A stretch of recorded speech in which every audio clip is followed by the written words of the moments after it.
By now, Charlemagne's campaigns had been going on for over a quarter of a century.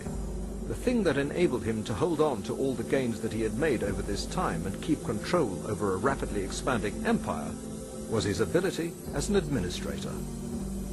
Throughout his lands, Charlemagne granted large landholdings called fiefs to local nobles and tribal military leaders in exchange for their loyalty, and he appointed Frankish aristocrats to the posts of counts or governors of a district which was called a county.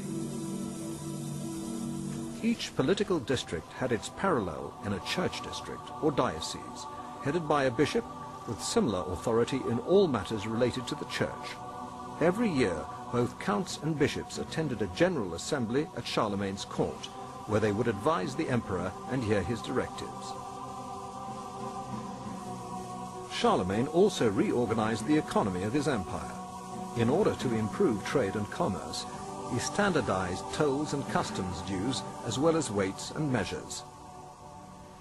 He constructed roads and bridges and even attempted the massive engineering feat of digging a canal between the Rhine and the Danube.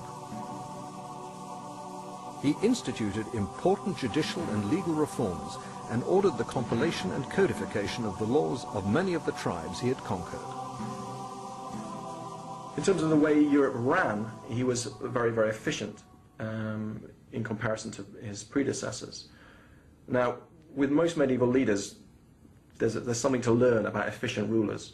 Basically, if you want to get as much as you can out of the world around you, i.e. to gain as much money from it, as much clear support, you need to be quite efficient at running it. So those that are strong leaders, those that are quite exploitative leaders, tend to be the ones that are most efficient as well. That's very true of Charlemagne. He was very keen to make his will felt around Europe, so he was keen to send out envoys, what we call missi, on a very regular basis. He was keen to make his proclamations known in documents. Just as important was the cultural revival he instituted, which became known as the Carolingian Renaissance. Charlemagne ordered bishops and abbots to set up schools for the training of monks and other clerics. Charlemagne also persuaded Alcuin of York and other leading scholars of the day to come to his court and establish a new library of pagan and Christian works. Soon the palace school became an active center of learning.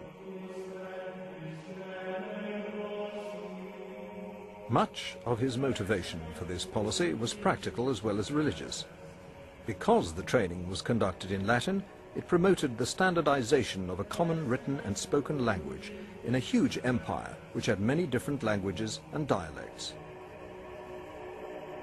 So what is really an achievement of Charlemagne is that he managed to transfer the ideas, the culture of late antiquity, of Christian late antiquity, up to the Middle Ages, and that affected every part of culture, the literature, the sciences and the law. He did reforms in every aspect of cultural life, and that's his one big achievement.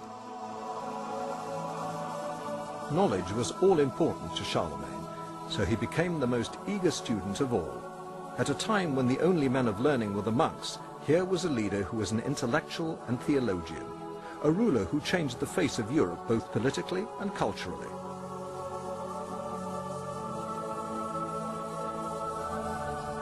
Even during times of fighting, he continued to create centers for the arts to flourish, encouraging architecture, manuscript copying, bookbinding and gold and silversmith work.